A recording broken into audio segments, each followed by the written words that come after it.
Let's shift focus now to West Bengal, where now there's a row over Chief Minister Mamata Banerjee's remarks, where she said the BJP shouldn't teach me Hindutva.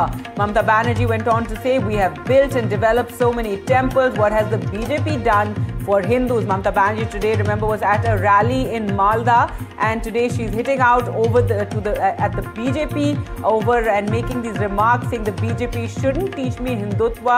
We have built and developed so many temples, and what has the BJP done for Hindus? This is as she addressed a gathering and hit out at the BJP. Before that, she'd also hit out over the SIR. Let's just listen to what Mamata Banerjee said.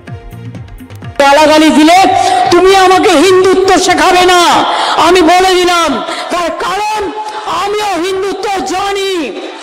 Jagannath Dham আমরাই করেছি, কালী মন্দির skywalk আমরাই করেছি, Dakshineswar skywalk আমরা করেছি, মদন মোহন মন্দির উন্নয়ন আমরা করেছি, শিবযজ্ঞ মন্দির আমরা করেছি, মহাকাল মন্দির হচ্ছে শিলিগুড়িতে আমরা করছি, দুর্গা অঙ্গন তৈরি করছি, ফুল্লরা মা করেছি ডেভেলপমেন্ট, কঙ্কালী তারা করেছি, তারাপীঠ করেছি, কোনটা করিনি? তোমরা কি করেছো?